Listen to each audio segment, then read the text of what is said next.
নমস্কার বন্ধুরা, গল্পগুচ্ছ সাথে অর্পিতার চ্যানেলে আপনাদের সবাইকে স্বাগত জানাই। আজ আমি আবার চলে এসেছি নতুন একটি গল্পের সাথে। তাহলে চলুন শোনা যাক আজকের গল্প, গজেন্দ্র কুমার মিত্রের লেখা অভ্রান্ত গণনা। গল্প পাঠে আমি অর্পিতা। যদি গল্পটি বলার সময় আমার কিছু ভুল হয়ে থাকে তাহলে আমি সবার কাছে ক্ষমা প্রার্থী। আর হ্যাঁ, গল্পটি যদি আপনাদের ভালো লেগে থাকে তাহলে একটি লাইক, সাবস্ক্রাইব ও একটি ছোট্ট কমেন্ট করতে ভুলবেন না। কথায় বলে, গর্তের ব্যাঙও অবিরত খোঁচা খেলে একবার খ্যাঁক করে উঠে রাগ জানায়। আমাদের বড়দা জ্যোতিষীরও তাই হলো। বড়দা জ্যোতিষ চর্চাই করেন, শহর নয়, যেখানে থাকেন সেটা চুঁচুড়ো উপান্তে। সেখানে আর কে কত হাত দেখায় বা ঠিকুজি করায়। অতি কষ্টে দিন চলে। লেখাপড়া জানেন। মাস্টারের চাকরি দিতে চেয়েছিলেন গোপালবাবু, টিউশনই করতে পারতেন অনায়াসে, কিন্তু ওর ওই এক গো। একদিন বড়দা পালবাবুকে বলে উঠলেন, অনেক কষ্ট করে বিদ্যেটা আয়ত্ত করেছি, একে ফেলে কোথাও যাব না। অন্য বৃত্তি নিলে লোকে ভাববে এতদিন লোক ঠকাতে চেষ্টা করেছি। সব পক্ষিকারী, কিচ্ছু জানি না। না পালবাবু, মরবো, বাঁচি তো এতেই বাঁচব। গো থাক আর যাই থাক, মানুষটা সজ্জন, নিরীহ ধরনের বলে এখানকার সকলেই ওকে পছন্দ করতেন। ওর একটা নেশা ছিল। প্রতি রবিবার এসে গোপালবাবুদের বৈঠকখানার শিব মন্দিরে বসে কিছুক্ষণ ধ্যান পুজো করে যেতেন। এ নাকি ওর স্বপ্নাদিষ্ট। এ শিবকে প্রতিষ্ঠাতা বা পাড়ার লোক কেউ আমল না দিলেও উনি খুব মানতেন। ধ্যান পুজোর পর বৈঠকখানায় এসে গোপালবাবুদের সঙ্গে আড্ডা দিতেন প্রায় ঘন্টা 2। এতটা হেঁটে এসে স্নান পুজো করতে বেলা হয়ে যেত। বিশ্রাম করার দরকার। তাছাড়া গোপালবাবুর বাবার আমল থেকেই এই বৈঠকখানার রবিবাসরীয় আড্ডা জলযোগের জন্য বিখ্যাত হয়ে আছে।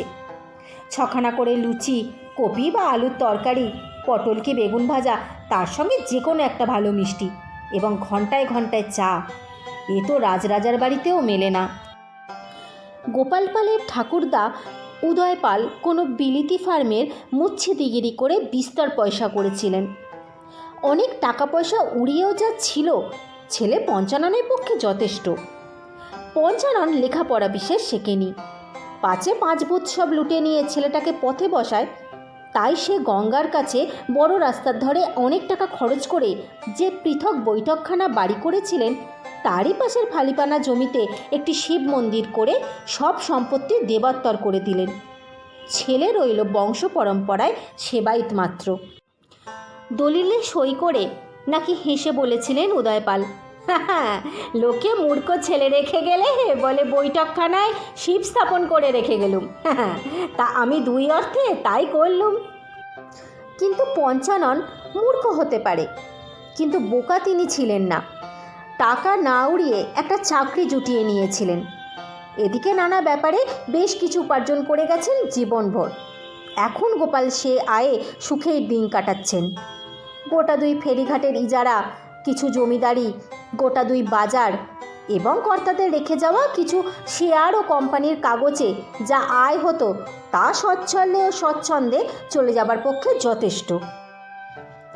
পুজো পাঠ, দান ধ্যান প্রভৃতি ঠাকুরদার আমল থেকে যা চলে আসছে, গোপালবাবু তা বন্ধ করেননি।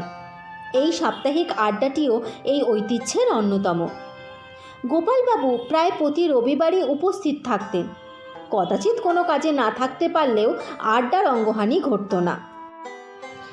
প্রায় প্রত্যেক কর্মহীন আড্ডাতেই কোনো একটি লোক থাকে যাকে লক্ষ্য করে বাকি লোক খানিকটা হাসি তামাশা করার স্বাদ মেটায়। এই আড্ডায় তেমন ছিলেন বড়দা জ্যোতিষী। তার উপর আক্রমণটা ছিল প্রায় নিত্য নৈমিত্তিক ঘটনা। তিনি এলেই সবাই যেন হুঙ্কার দিয়ে উঠত, আর শুরু হতো চারদিক থেকে বিদ্রুপবাণ বর্ষণ। কিন্তু মুশকিল হতো এটা কোনোদিনই তেমন জমতো না, কারণ বড়দা এসব আক্রমণের কোনো প্রতিবাদই করতেন না কোনোদিন। শুধু মুচকি মুচকি হাসতেন আর বসে বসে পান চিবোতেন। একদিন গোপালবাবুই প্রশ্ন করেছিলেন, আচ্ছা বড়দা বাবু, তোমার কি গন্ডারের চামড়া? এসব চুপ করে বসে বসে সহ্য করো কীভাবে? মূর্খ, বুজরুক, ঠক, কি না বলছে এরা তোমায়। সেদিনকে সবাইকে যেন ধূলিসাৎ করে দিয়ে কঠোর উত্তর দিয়েছিলেন বড়দা। ভুল করছেন পালমশাই, গন্ডার নই, মানুষ বলেই এসব আমার গায়ে লাগে না। আমার পাণ্ডিত্য সম্বন্ধে আমি যেমন নিশ্চিন্ত, এরা যে এইসব বলছে তাদের মূর্খতা সম্বন্ধেও আমি নিশ্চিন্ত। বহু কষ্টে এ বিদ্যা আয়ত্ত করতে হয়েছে, এরা তার দাম কি করে বুঝবে? আপনার নাতনি যে আপনাকে গালাগাল দেয়, আপনি কি রাগ করেন? বরং মজা পান। কথাতেই তো আছে, নিজ যদি উচ্চ ভাষে, সুবুদ্ধি উড়ায় হেসে। মনে পড়ছে না? তার সেই মুহূর্তে সেই শোণিত কণ্ঠে দৃঢ় আত্মপ্রত্যয়ের সঙ্গে এদের প্রতি নিদারুণ তাচ্ছিল্যের যে আশ্চর্য সমন্বয় ঘটেছিল, তাতে সকলেই কিছুক্ষণ স্তম্ভিত হয়ে রইলেন এবং কেমন যেন গুটিয়ে গেলেন। কোনো চড়া জবাব দেওয়া বা উষ্ম প্রকাশ করার ক্ষমতা রইল না। তবু সে ওই একদিন। তারপর যথারীতি ঠাট্টা, বিদ্রূপ এবং বড়দার মুচকি হাসি অব্যাহত রইল। কিন্তু বহুদিন বাদে আবারও একবার যেন গর্তের ব্যাঙ প্রতিবাদ করে গর্জে উঠল। এর মূলে গোপালবাবু। তিনি সাধারণত এ ব্যাপারে নিরপেক্ষ থাকেন। সেদিন কি দুর্বুদ্ধি হলো, হঠাৎ নিজের হাতটা বাড়িয়ে দিয়ে বললেন, আচ্ছা দেখো তো ঠাকুরমশাই, আমার আর একটা বিয়ে হবে কি না, আর হলে কবে কখন, তাহলেই মিলিয়ে নিতে পারবো তোমার দৌড় কতখানি। বড়দার মুখে সেই স্থায়ী হাসি মিলিয়ে গেল। তিনি স্থির দৃষ্টিতে গোপালের মুখের দিকে কিছুক্ষণ তাকিয়ে থেকে ডান হাতখানা টেনে নিয়ে জানলার দিকে ফিরিয়ে অনেকক্ষণ ধরে দেখলেন। তারপর হাতটা ছেড়ে দিয়ে সোজা হয়ে বসলেন আবার। সত্যি শুনতে চান? নিশ্চয়ই, হ্যাঁ হ্যাঁ নিশ্চয়ই। গোপালবাবুর সঙ্গে সঙ্গে আরও 7-8টি কণ্ঠ প্রতিধ্বনি হয়ে উঠল। আপনার 55 বছরে আরও একটির বিবাহ হবে। সে মেয়ে কোথায় আছে তাও বলে দিচ্ছি। জনাইতে একটি কায়স্থ মেয়ে এক ব্রাহ্মণের ঘরে মানুষ হচ্ছে, তার সঙ্গে আপনার বিবাহ হবে। এ ধ্রুব সত্য। স্বয়ং বিধাতারও আর সাধ্য নেই যে এ গণনা মিথ্যে করতে পারে। বড়দার এই কথা শুনে সকলেই যেন চমকে উঠলেন। গোপালবাবুর এখন বয়স 49 হবে। 16 বছর বয়সে একটি সুন্দর চতুর্দশীর সঙ্গে বিয়ে হয়েছে। ধনীর মেয়ে, সৌভাগ্যবতী। তিনি আসার পর থেকে নির্বিচ্ছিন্ন শান্তি, শ্রী ও সম্পদ বিরাজ করছে পালবাবুর সংসারে। 5টি ছেলে মেয়ে হয়েছে ওনাদের। মেয়ে দুটির বিবাহ হয়ে গেছে, তাদেরও ছেলে মেয়ে হয়েছে। বড় ছেলের বিয়ে দেবেন খুব শিগগিরই। হাটখোলার দত্তবংশের একটি মেয়ের সঙ্গে সম্বন্ধ হয়েছে। এক কথায় পরিপূর্ণ সুখের সংসার। তার মধ্যে একই অলক্ষণে কথা। অনেকক্ষণ পরে একজন ক্ষীণ কণ্ঠে বললেন, বড়দা চালাক আছে, দিলে 6-7 বছরের ফেরে ফেলে। ততদিনে কে মরে কে বাঁচে তার ঠিক নেই, আর বাঁচলেই বা কে এত মনে রাখছে। বড়দা গলা এতক্ষণে স্বাভাবিক খাদে নেমে এসেছে। তিনি বললেন, আপনাদের মধ্যে একজন ছাড়া তার আগে কেউ মরবে না, আপনি বেঁচে থাকবেন। আর মনে পড়া বলেন তো এই দেয়ালে লিখে রেখে যাই। না না, ওসব আর করতে হবে না, অপ্রসন্ন কণ্ঠে বলে উঠলেন গোপালবাবু। প্রভাতী আড্ডার মেজাজটা সকলেরই কেমন খিঁচড়ে গেল। অন্যদিনের থেকে অনেক আগেই সকলে উঠে পড়লেন। গোপালবাবু প্রথমটা উড়িয়ে দিয়েছিলেন, শুধু মুখেই নয় মনে মনেও যত সব বোগাজ বলে মনকে সান্ত্বনা দিয়েছিলেন। এত যদি হাত দেখে বলা যেত তাহলে আর ভাবনা ছিল না। কিন্তু দূষিত জীবাণুর মতো যে একটা কৌতূহল ধীরে ধীরে মনের মধ্যে বিস্তার লাভ করছিল, তাকে কোনো মতেই নষ্ট করতে পারলেন না গোপালবাবু। কেবলই মনে হয় এটা তো এখনো 6 বছরের কথা, কিন্তু যে মেয়েটার কথা বলছে সেটা একবার জানলেই তো হয়। তেমন কেউ আছে কি না, তাহলেই তো বিদ্যের দৌড় বোঝা যাবে। খুব তো পণ্ডিত্যের অহংকার, একবার দেখতে দোষ কি। তবু কিছুদিন এ কৌতূহলের সঙ্গে যুদ্ধ করেছিলেন। শেষে হার মানতে বাধ্য হলেন। যার পয়সা আছে তার পক্ষে এমন একটা খবর যাচাই করা কি এমন কঠিন কাজ? জনাই তেমন বড় জায়গা নয়, 2-3টি লোককে কিছু পয়সা দিয়ে পাঠাতেই খবর বেরিয়ে এলো। জনৈক শিবকিঙ্কর দত্তের মেয়ে, বাপ মা মরা, কেউ কোথাও নেই। মেয়েটার যখন 1 বছর বয়স তখন মরে যাচ্ছে দেখে ওদেরই পুরুতমশাই বাড়িতে এনে মানুষ করেছেন। নিজেদের মেয়ের মতো করেই মানুষ করেছেন, স্কুলেও দিয়েছেন। মেয়েটার যেমন কোথাও কেউ নেই, তেমন সম্পত্তিও কোথাও কিছু নেই। শিবকিঙ্কর বাবু অনেক ভুগে আর ভুগিয়ে মরেছেন। তার মৃত্যুর কদিন আগে মারা গেছেন তার স্ত্রী। পয়সা কড়ি কোথায় কি আছে কেউ জানে না, শুধু আছে ছোট্ট পুরনো একটি বাড়ি, তাও ভেঙে যাওয়ার ভয়ে মাত্র 5 টাকা ভাড়ায় একজনকে থাকতে দিয়েছেন। তাতে খাজনাটা ওঠে, মেরামত চলে না, সেটাও ভট্টাচার্য মশাইকেই টানতে হয়।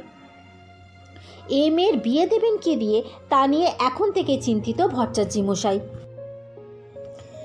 খবর পাবার পরও দিন কয়েক নিজেকে শাসন করার চেষ্টায় কেটে গেল।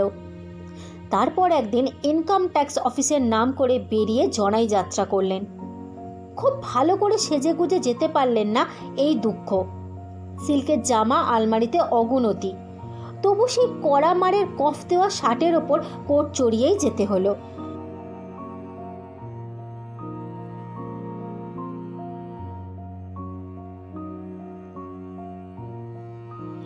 গোপালবাবু নির্বোধ ছিলেন না, তাহলে তো মোসাহেবদের পাল্লায় পড়ে পৈতৃক সম্পত্তি কবেই উড়ে যেত। তিনি জনাই পৌঁছে অনেক মিথ্যের অবতারণা করে সন্দেহমাত্র উদ্বেগ হতে দিলেন না কারোর, অথচ নির্ভুল ঠিকানাটি বার করে নিলেন। বাড়ির কাছাকাছি একটু আড়ালে দাঁড়িয়ে স্কুল ফেরত মেয়েটাকে দেখলেন। 11-12 বছরের মেয়ে, একহারা শ্যামবর্ণা। এমন আহামরি কিছু নেই চেহারার মধ্যে, শুধু চোখ দুটোয় যে কি জাদু আছে দেখে যেন নিজের চোখ ফেরাতে পারেন না গোপালবাবু। মনে হয় লাখ লাখ যুগ ধরে সেই চোখের দিকেই চেয়ে থাকেন। হয়তো আরেকটু থাকতেন, কিন্তু মেয়েটা বাড়িতে ঢুকে গেল, আর বেরোলো না। উনিও বেশিক্ষণ দাঁড়িয়ে থাকতে সাহস করলেন না। তারপর শুরু হলো এক অন্তহীন প্রতীক্ষা। ছোটবেলায় কি একটা বড় লেখকের নাটকে শুনেছিলেন একটা বাজে গান, এই আখিরে বারে বারে চেও না, কি আর রেখেছ বাকি, নয়নে হেরেছে নিদ, হৃদয়ে কেটেছে শীত, আখিরে। সেই গানের লাইন কটা আজ এতকাল পরে বারবার মনে পড়ে। সেদিন হাসি পেয়েছিল গানের ভাষায়, আজ এতকাল পরে বারবার মনে পড়ে। আজ মনে হয় তার মনের কথা দিয়েই এই গানটি লেখা। বড়দা জ্যোতিষী তেমনি রবিবারে আসেন, কিন্তু গোপালবাবুর সঙ্গে দেখা হয় কদাচিৎ। এক-আধ দিন ফোন করে নেওয়ার সুযোগে গোপালবাবুই দেখা করেন, যেন দৈবাত দেখা হয়ে গেছে। এইভাবে এটা ওটা বাজে কথার পরে প্রশ্ন করেন, কই গো ঠাকুর, তোমার গণনা খাটলো কই? কিছুই তো হচ্ছে না। সব তো তেমনই আছে, টোপর পড়া আবার হচ্ছে কই? যেন নিতান্ত তামাশা। এইভাবে বলতে বলতে নিজেই হো হো করে হেসে ওঠেন। বড়দা তার প্রখর স্থির দৃষ্টি গোপালবাবুর চোখের ওপর রেখে উত্তর দেন, যথা সময়ে যথা দিনে ফলবে। আপনার 55 বছর হোক আগে। কাঁচা পেরে এনে তো ন্যাকড়া আমের স্বাদ পাবেন না পালবাবু, নিদেন দাঁসাতে দিন। মনে মনে অনুতপ্ত বোধও করেন বই কি গোপালবাবু। সুন্দরী গুণবতী ভার্যা ঘরে, দীর্ঘকালের সঙ্গিনী প্রেয়সীও, শুধু নম্র সহচরী নন, যথার্থ সহধর্মিনী, সুখ দুঃখের অংশভাগিনী। সমস্ত ঝঞ্ঝাট চিরদিনই নিজেই বহন করেছেন, স্বামীকে কোনো কাঁটা স্পর্শ কোনো দিন টের পেতে দেননি। তার সুগৃহিণীত্বে সংসারের সম্পদ বেড়েছে বই কি, কমেনি। ছেলেমেয়েদের মানুষ করেছেন নিজের দায়িত্বে, তার জন্যেও গোপালবাবুকে কিছু ভাবতে হয়নি। সেই স্ত্রীর মৃত্যু কামনা করছেন তিনি, ধিক। তবু সেই একটি সাধারণ চেহারার বালিকাও তাকে অস্থির করে তোলে। কিছুতেই নিজের কুপবিত্রীকে দমন করতে পারে না। বছর 2 পরে আর একবারও দেখে এসেছেন এক ছুতোয়। সেই পুরোহিতকে পূজারি করার প্রস্তাব নিয়ে বাড়িতেই গেছেন। তখন সবে কৈশোরের লক্ষণ প্রকাশ পেয়েছে। যৌবনে পা দেয়নি মেয়েটি, তবু গোপালবাবুর লালসা উগ্রতর হয়ে উঠেছে। কাণ্ডজ্ঞান হারিয়ে ফেলার অবস্থা হয়েছে। কোনো মতে যেন সেখান থেকে পালিয়ে এসেছেন। ৫৫ পা দিয়ে আর স্থির থাকতে পারলেন না। একটা কি মাস বলেছিলেন বড়দা জ্যোতিষী, তারও তো আর বেশি দেরি নেই, মাস ৭। স্ত্রী তো এখনো সম্পূর্ণ সুস্থ। ভোর ৪টে থেকে রাত ১২টা পর্যন্ত এত বড় সংসারের সমস্ত দায়িত্ব পালন করে যাচ্ছেন। কোনো ব্যাধি তো দূরের কথা, ক্লান্তির চিহ্ন পর্যন্ত নেই। একদিন এক রবিবার প্রত্যুষে গঙ্গার ধারে গিয়ে ধরলেন বড়দাকে। এত ভোরেই চান করো নাকি ঠাকুর? ইত্যাদি গৌরচন্দ্রিকা ভেজে এ দেখা হওয়াটা যে দৈবাৎ সেটা প্রমাণ করার খানিকটা বৃথা চেষ্টা করে বললেন, কই ঠাকুর, এই তো ৫৫ পা দিলুম, কিছুই তো ফলল না তোমার গণনা। সে মাস সে তারিখ তো আসেনি পালবাবু, এখনও তার অনেক দেরি। কই আর দেরি, ৭ মাস তো পুরো নেই আর। এত অধৈর্য, দিন গুনছেন? কিন্তু পালবাবু ৬ মাস সময়ও যথেষ্ট। একটা রাজ্য ধ্বংস হতে এত সময়ও লাগে না। শুনেছি ১৮ মিনিটের জন্য ওয়াটারলুর যুদ্ধে হেরে গিয়েছিলেন নেপোলিয়ান। না না, অধৈর্য কি, যত সব বাজে কথা। আমার এই সুন্দরী সুগৃহিণী স্ত্রী, একে ফেলে একটা কেল্টি মেয়ের জন্য কি আমি মরে যাচ্ছি? তা নয়, তোমার দৌড়টা দেখছি, এই আর কি। তার মানে সে মেয়েকেও দেখে আসা হয়ে গেছে। খুবই ব্যস্ত হয়ে পড়েছেন দেখছি। তাকে দেখে এসেছি, সে আবার কি? যত সব আজগুপি কথা। দেখুন গোপালবাবু, এই গঙ্গার তীরে ভোরবেলায় ক্রমাগত একটা মিথ্যে দিয়ে আর একটা মিথ্যেকে ঢাকতে যাবেন না। দেখে আসেননি তো সে যে কালো, কেমন করে জানলেন? আমি তো বলিনি। যাকে, যদি তাড়াতাড়ি ফলে তো কি দেবেন? দেব কেন? বারে, আমি কি বেপাগলা বুড়ো হয়ে গেলাম নাকি? এটা আমার নিতান্ত একটা কি বলবো, একটা কৌতূহল মাত্র। এই বিদ্যেটা কতদূর যেতে পারে তাই দেখতে চাই পরখ করে। তবু যদি সত্যিই তোমার গণনা অভ্রান্ত হয় আর যা বলছো দ্রুত ফলে। একটু থেমে এদিক ওদিক চেয়ে দেখলেন, আশেপাশে কাছাকাছি কেউ নেই তো। ঘাটে ২-১টা বৃদ্ধা সবে এসে নামছেন। ওইদিকে নৈহাটির দিকের আকাশে কালো একটা সজল মেঘ ঘনিয়ে এসেছে। ওপারে যতদূর দেখা যায় জনহীন। গলা নামিয়ে বললেন গোপালবাবু, কথাটা ফললে তোমাকে ২০০০ টাকা দেব, তোমার জ্ঞানের পুরস্কার। ফলবে? এক অদ্ভুত যেন কৌতুক ভরা দৃষ্টিতে ওর মুখের দিকে চেয়ে মাত্র এই একটি শব্দ উচ্চারণ করেই বড়দা দ্রুত ঘাটের দিকে এগিয়ে গেলেন। কবে ফলবে, কদিন পরে, কিভাবে ফলবে, এসব প্রশ্নের অবসর মাত্র পেলেন না গোপালবাবু। আবার ছুটে গিয়ে এসব প্রশ্ন করা? না না, ছি, তাতে কুলসিত কামনার কদর্য চেহারাটা সম্পূর্ণ প্রকাশ হয়ে পড়বে। পরের অমাবস্যার ৪-৫ দিন আগে অকস্মাৎ যেন অদৃশ্য হয়ে গেলেন বড়দা। পরের দিন রবিবার, সেদিন পুজো দিতেও এলেন না। খবর নিয়ে জানা গেল তিনি ঘর থেকে বেরোনো বন্ধ করে দিয়েছেন। কী সব নাকি ক্রিয়া করছেন। ত্রয়োদশের দিন গোপালের স্ত্রী প্রভা জ্বরে পড়লেন। সামান্য জ্বর, কিন্তু বড্ড দুর্বলতা যেন, একটু যেন নিঃশ্বাস নিতেও কষ্ট হচ্ছে। প্রভার কথাটা শোনা ছিল। বৈঠকখানায় ১২-১৪ জন লোকের কথা হয়েছে, কথা কাটাকাটি, উত্তেজনা, কানে না যাবার কথা নয়। প্রভা একটু হেসে বললেন, কী গো, তোমার জ্যোতিষীর কথা সত্যি হলো নাকি? এবার তোমার ভাগ্যের পথ খুলল বোধ হয়। তারপর আরও একটু হেসে মনে করিয়ে দিলেন, ভাগ্যবানের বউ মরে গো। যা, কি যে বলো, এই তো সামান্য জ্বর। তবু আমি বলি কি, ডাক্তারকে ডেকে পাঠাই। না না, এর জন্য আর ডাক্তার ডাকতে হবে না। প্রভা প্রবলভাবে ঘাড় নাড়েন।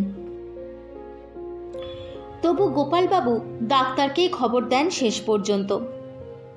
জ্বরটা সন্ধ্যের দিকে বাড়ছে মনে হলো, সেই সঙ্গে নিঃশ্বাসের কষ্ট। ডাক্তার ডাকেন। কিন্তু কিসের যেন একটা গোপন আশার উত্তেজনায় উদ্ভ্রান্ত হয়ে ওঠেন। সকলেই এটাকে পত্নী প্রেমের অতিশয্য বলেই ধরে নেয়, হাসাহাসিও করে। একটু জ্বর হয়েছে, তার জন্য এত ব্যস্ত হবার কি আছে? আমাবস্যার দিন সকাল থেকে ডাক্তারও চিন্তিত হয়ে পড়লেন। সামান্য জ্বরই তো, কিন্তু হার্টের অবস্থা এমন হলো কেন? পরের দিন কলকাতা থেকে বড় ডাক্তার আনা স্থির করলেন, কিন্তু সেই রাত্রেই মনে হলো কে যেন বাড়ির চারপাশে ঘুরছে আর কেমন করুণ কণ্ঠে ডাকছে, প্রভা, খুকি, আমরা, আয় মা, আয়, আমার কাছে চলে আয় মা, আমি যে আর তোকে ছেড়ে থাকতে পারছি না মা, আয়, চলে আয় মা, খুকি, আয়। শুনেছে অনেকেই, শুনেছেন গোপালবাবুও। আশ্চর্য এই, কারোর মনে হয়েছে পুরুষের গলা, কেউ শুনেছে মেয়ে ছেলে কেঁদে বেড়াচ্ছে। আলো লাঠি নিয়ে দারোয়ান, চাকর, ঠাকুর সব বেরিয়েছে, আতিপাতি করে খুঁজেছে বাগান, খিড়কির দিকের গলি, সদর রাস্তা, বৈঠকখানার বাড়ি পর্যন্ত। কাউকে দেখতে পায়নি, একটা রাস্তার কুকুর ছাড়া। এই কুকুরটাও কদিন কাঁদছে। নেড়িকুত্তা হলেও প্রভা নিত্য ওকে ভাত দেন, হয়তো খেতে না পেয়েই কাঁদছে। কিন্তু সে মানুষটা কই, যে অমন নাম ধরে ডাকছে গিন্নিমাকে? এক্ষেত্রে ভয় পাওয়া স্বাভাবিক। সবার গা ছমছম করতে লাগলো। সবাই মনে মনে রাম নাম করতে করতে বাড়ির মধ্যে ঢুকে ভালো করে বাইরের দিকে দরজা জানালা বন্ধ করে দিল। অকারণেই ঘরে ঘরে আলো জ্বালিয়ে রাখল। শুনেছিলেন প্রভাও একেবারে ভোরের দিকে একটু বিহ্বলভাবে স্বামীর দিকে চেয়ে বসেছিলেন। বাবা ডাকছে না? আচ্ছা, বাবা খবর পেলেন কি করে? না, তাই বা কেমন করে হবে? বাবা তো মারা গেছেন। হ্যাঁ গো,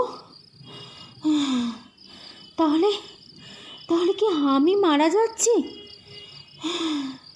জানো, শুনেছি মারার আগে মৃত আত্মীয়রা আসে। হ্যাঁ গো, তাই আমি কি মারা যাচ্ছি? গোপাল উত্তর দিতে পারেননি। ততক্ষণে সত্যি চোখে জল এসে গেছে তার। স্ত্রীর মৃত্যু কামনা করেছেন ঠিকই, তবে সেটা যেমন সত্য, এখনকার অনুতাপ আর দুঃখও তেমনি সত্য। প্রভা প্রতিপদের দিন সকালেই মারা গেলেন। শ্রাদ্ধ শান্তি চোকার পর শোভনতার খাতিরেও বছরখানেক অপেক্ষা করতে পারলেন না গোপালবাবু। কোনো মতে মাস দুই ধৈর্য ধরে থাকার পরই এক বৃদ্ধ ঘটককে মোটা টাকা কবুল করে ঠিকানা ও গাড়ি ভাড়া দিয়ে জনাই পাঠালেন এবং আরও মাসখানেকের মধ্যে পুত্রকন্যাদের বিতৃষ্ণা ও প্রতিপাত অগ্রাহ্য করে যথারীতি সেই মেয়েটিকে বিবাহ করে নিয়ে এলেন। নববধূর বয়স ওর বড় ছেলের চেয়েও কম, তবে তাতে কি আর আসে যায়। গোপালবাবুরও সৌভাগ্য, এই মেয়েটি তাকে সহজভাবে গ্রহণ করল। এটাকে দুর্ভাগ্য বলে মনে করে পৌর স্বামীকে অবজ্ঞা বা উপেক্ষা করল না। সে বুদ্ধিমতী মেয়ে। পুরোহিত দম্পতি তাকে যতই ভালোবাসুন, তাদের সাধ্য কতটুকু তা সে জানে। তারা গোপালবাবুর থেকে অনেক অল্প বয়সী পাত্রের সাথে হয়তো বিয়ে দিতে পারতেন, কিন্তু বয়স ছাড়া তার কতটুকু যোগ্যতা থাকবে কে জানে। তাই সে কতকটা ইচ্ছে করেই এসেছে। এখন এই প্রাচুর্য, এই ঐশ্বর্যের মধ্যে এসে পড়ে নিজের বুদ্ধি ও ভাগ্যকে ধন্যবাদই দিল। সুখী ও পরিতৃপ্ত হবারই কথা, কিন্তু গোপালবাবুর এতদিনে ঐকান্তিক বাসনা পূর্ণ হওয়া সত্ত্বেও তা হতে পারল না। একটা কঠিন কাঁটা সে সুখের পথে অন্তরায় হয়ে রইল। অনুতাপ? না, সেটা তত নয়। আসলে বিয়ের কদিন পরে গোপালবাবু এক ভোরবেলায় মর্নিং ওয়াক করার নাম করে বেরিয়ে বরদা জ্যোতিষীর বাড়ি উপস্থিত হলেন এবং নির্ভীকদের ডেকে পকেট থেকে 20খানি 100 টাকার নোট বার করে ওর দিকে বাড়িয়ে ধরে বললেন, তোমার প্রণামী ঠাকুর, তোমার শিক্ষার যৎ সামান্য স্বীকৃতি। বড়দা যেন শিউরে দুপা পিছিয়ে গেলেন। বললেন, না পালবাবু, এ আমি নিতে পারবো না। খুন করা আমার পেশা নয়, তাছাড়া প্রাণের দাম টাকায় শোধ করা যায় না। কাজটা খুব গৃহীত হয়েছে, এমনি তার জন্য আমার অনুতাপের সীমা নেই। তার উপর এই টাকা নিয়ে পুরোপুরি পাপটাকে ঘাড় পেতে নিতে পারবো না। আমার শিক্ষা নিয়ে আপনারা প্রতিদিন ঠাট্টা তামাশা করেছেন, সেই জন্য ঝোঁকের মাথায় আপনাদের উপযুক্ত জবাব দেবার লোভ সামলাতে পারিনি। কাজটা করে ফেলেছি। এর উপরও টাকা নিয়ে অপরাধটা আর। মুখ কালো আর মাথা হেঁট করে চলে গেলেন পালবাবু। লজ্জা ও অপমান তো বটেই। যে ভাষা ব্যবহার করলো বড়দা, তার কেউ শুনুক না শুনুক, নিজে তো শুনেছেন। প্রতিটি শব্দ চাবুকের মতো কেটে কেটে বসেছে। এ যেন নিজের কাছেই নিজে মুখ দেখাতে পারছেন না। নতুন বউ মীনাক্ষী তীক্ষ্ণ দৃষ্টি মেয়ে, এ ভাবান্তর তার চোখ এড়ালো না। 2-4 দিন দেখে একদিন ঠাট্টা করে বলল, কি গো, এর মধ্যেই আমাতে অরুচি হয়ে গেল নাকি? আবার অন্য মেয়ে খুঁজছ? সে সহজভাবে সাধারণ অর্থে বলেছে, কিন্তু গোপালবাবুর অপরাধী মন চমকে ভয় পেয়ে যেন কেঁপে উঠল। ওরই মূর্খতা। ফুলশয্যার রাত্রে কামনার আবেগে অগ্রপশ্চাৎ কিছু না ভেবেই বলে ফেলেছিলেন। একটা কি কাজে মীনাক্ষীকে দেখে এসেছিলেন, ভালো লেগেছিল তার। মীনাক্ষীও শান্ত কণ্ঠে জবাব দিয়েছিল, জানি, একটা বড় করপিঝাড়ের পাশে দাঁড়িয়েছিলেন, মনে আছে আমার। এর কোনোটাই নিশ্চিন্ত হবার মতো কথা নয়। গোপালবাবু হতেও পারলেন না, বরং অনেক দূর পর্যন্ত চিন্তা করতে লাগলেন। কত কি অনিষ্ট হতে পারে, কোন দিক থেকে কত কথা উঠতে পারে, এই ভেবেই তার মনে কিছুমাত্র শান্তি রইল না। চোরের মন পুঁই আদারে। খুব সহজ ও সাধারণ কথার অর্থনিহিত অর্থ বা তার বলার পেছনের মতলব কল্পনা করতে লাগলেন। মীনাক্ষী কতটুকু জানে, কতটা ভেবে নিয়েছে, তাই বা কে জানে। যতই হোক, সে ছেলে মানুষ, হয়তো কার কাছে কি বলে ফেলবে। সে আবার তার অন্য রকম ব্যাখ্যা করে কদর্থটাই প্রচার করবে। তবু সেখানে তত ভয় নয়, যত ভয় ওই জ্যোতিষীটাকে। সে যতই আশ্বাস দিক, নিশ্চিন্ত হতে বলুক, গোপালবাবু নিশ্চিন্ত হতে পারেন না। ঠাকুর ঘরে কে? না, আমি তো কলা খাইনি, এ যেন তাই। ভয় নেই, কাউকে বলবো না, এ কথা বলার অর্থ কি? তবে কি এইটাই মনে আছে? ব্ল্যাকমেল? আরও বেশি টাকা চায়? তাই বলুক না বাপু, উনি ধার কর্য করেও ফেলে দেবেন। আবার মনে হয়, তাই বা বিশ্বাস কি? টাকা নিয়েও যদি বিশ্বাসঘাতকতা করে, তারপর যদি গল্প করে বেড়ায় গোপালবাবু ওকে দিয়ে মারণ ক্রিয়া করিয়েছেন। যত ভাবেন তত যেন মাথা খারাপ হয়ে যায়। দিনরাত্রির বিষাক্ত বোধ হয়। খেতে বসে অর্ধেক জিনিস খেতে ভুলে যান। মীনাক্ষী সুন্দরের বাহুপাশে বদ্ধ থেকেও তার অস্তিত্বও মনে থাকে না। শেষে আর পারেন না অহরহ এইভাবে মনে মনে ক্ষতবিক্ষত হতে। একটা পাপ আর একটা পাপকে ডেকে আনে। একটা অপরাধ ঢাকতে সহস্রবিধ অপরাধের আশ্রয় নিতে হয়। পৃথিবীর এই নিয়ম। গোপালবাবু মন স্থির করে ফেললেন, বড়দা জ্যোতিষী জীবিত থাকতে আর শান্তি পাবেন না। তা বড়দার বেঁচে থাকারই বা দরকারটা কি? সংকল্প স্থির হতেই মন শান্ত হলো। বেশ ঠান্ডা মাথায় পরিকল্পনা ছকে ফেললেন। এ থেকে পুনশ্চ কোনো না বিপদ ঘটে, সে সব সম্ভাবনার দিকগুলো চিন্তা করে তার প্রতিকারও ভেবে নিলেন। বড়দা রবিবার ছাড়া এ ঘাটে আসেন না, কিন্তু আজকাল নাকি প্রায় প্রত্যহই গঙ্গা স্নান করেন। তার বাড়ির কাছেই একটা পুরনো ভাঙাচোরা ঘাট আছে, সেখানেই যান। সাধারণত ভোরের দিকটাতেই যান, তবে বাঁধা ধরা কোনো সময় নির্দিষ্ট নেই। একদিন গিয়ে সে ঘাটটা দেখে এলেন গোপালবাবু। বেলা 3টে নাগাদ গিয়েছিলেন, তখন কেউ কোথাও ছিল না। ঘাটে নেমে ইটের চাঙড়গুলো কোনটার কতটা স্থিতিশীলতা, কোনটা নড়ছে ঘাটের পৈঠেতে ভাঙা চাঙড়গুলোয় পা দিয়ে অবস্থাটা পরীক্ষা করে নিলেন। এই আদর্শ স্থান তার সংকল্প সিদ্ধির। তারপর শুরু হলো যেন অন্তহীন প্রতীক্ষা। রোজই খুব ভোরে উঠে মর্নিং ওয়াক করতে ওই দিকে যান। একটু আড়ালে দাঁড়িয়ে অপেক্ষা করেন যতক্ষণ নির্জন থাকে। ঘাটে অন্য লোক আসতে শুরু করলেই বাড়ির দিকে রওনা দেন আবার। একটা কুকর্যের সাক্ষী থাকতেই এত অশান্তি আর আশঙ্কা। এবার কোনো সাক্ষী কোথাও রাখা চলবে না। এইভাবে প্রায় মাসখানেক হাঁটার পর একদিন তার ধৈর্যের পুরস্কার মিলল। খুব ভোরেই বড়দাকে দেখা গেল গামছা কাপড় নিয়ে হনহন করে ওই দিকে আসছেন। তখনও 5টা বাজেনি। ঘাট, নদীর তীর, পথ সব জনহীন। কাছাকাছি কোনো বাড়ির তখনও জানলাও খোলেনি। শীতে সূর্য উঠতে অনেক দেরি। বড়দা ভাঙা ঘাটের নড়বড়ে অংশগুলিতে সাবধানে পা ফেলে কাপড় জামা সব গুনে গুছিয়ে রেখে গামছাটি হাতে নিয়ে জলের মধ্যে পা দিতেই পালবাবু কাছে এগিয়ে গেলেন। কে জ্যোতিষ ঠাকুর, আজ এত ভোরে যে? আমি তো এদিকে রোজই আসি, কোনো দিন তো দেখি না। হাসির একটা চেষ্টা করেন, কিন্তু উদ্বেগে উত্তেজনায় সে হাসি ফোটে না, মুখটাই বিকৃত হয় শুধু। আপনার জন্যই আজ ভোরে আসা, সহজ স্বাভাবিক কণ্ঠে উত্তর দেন বড়দা। তার মানে আমি আসবো জানতে? জানতুম বই কি, আসতে যে হবেই। কাল পূর্ণ হলে আর রক্ষে নেই। আজ আপনাকে যে আমার শেষ গণনাটা শোনাবার দিন। আবারও বেশ শান্তভাবে বললেন বড়দা। তার মানে? এই শীতেও নিমেষে ঘেমে ওঠেন গোপালবাবু। গণনা আবার কি? আবার কিসের গণনা? এর মধ্যে আবার গণনার কথা আসছে কেন? আমি তো কিছু শুনতে চাইনি। কিন্তু আমার যে আপনাকে শোনানো দরকার। শুধু একটা নয়, সব গণনা আমার সমান অভ্রান্ত। তবে এই শেষ, আর শুনতে হবে না।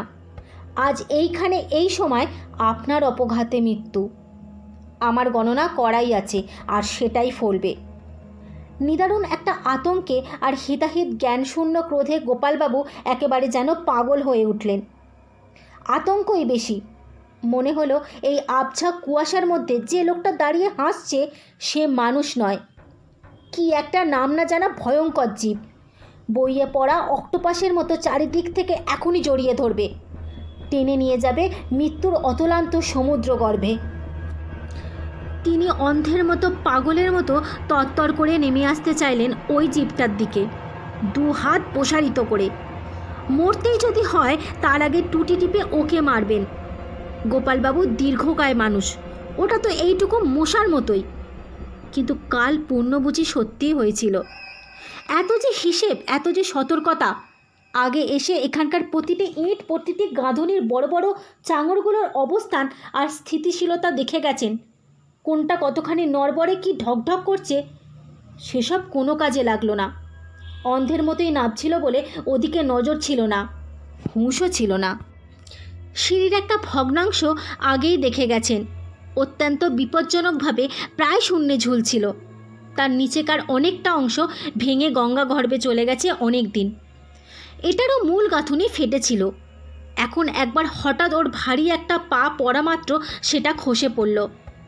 একটা পা বলেই আর ঘটনাটা ঘটল অকস্মাৎ, একবার চোখের পাতা ফেলবার মতো সময়। একেবারেই প্রস্তুত ছিলেন না, এদিকটার কথা ভাবেননি, তাল সামলাতে পারলেন না। এই গাঁথুনির অংশের সঙ্গে সশব্দে জলে গিয়ে পড়লেন। কোট, ওভারকোট, গলা বন্ধ, মোজা জুতো পরা ভারী দেহটার সঙ্গে সঙ্গে যেন গভীর জলেই ডুবে গেল। উঠতে পারলেন না। মনে হলো আর চিহ্ন রইল না। জলে ফাঁড়া ছিল বলে বাবা মা ছোটোবেলায় সাঁতার শিখতে দেয়নি, বেশি বয়সেও আর শেখা হয়ে ওঠেনি। তাছাড়া গঙ্গায় স্নান করতেন কদাচিৎ কখনো। জল থেকে ওঠার চেষ্টা কী করে করতে হয় সে সম্বন্ধে কোনো ধারণাও ছিল না। কিংবা ভাটার টানে তলিয়ে থাকা অবস্থাতেই টেনে নিয়ে গেছে, কে জানে। অত আর মাথা ঘামালেন না বড়দা। ধীরে সুস্থে প্রতিদিনকার মতো স্নান করে উঠে বাড়ি চলে গেলেন।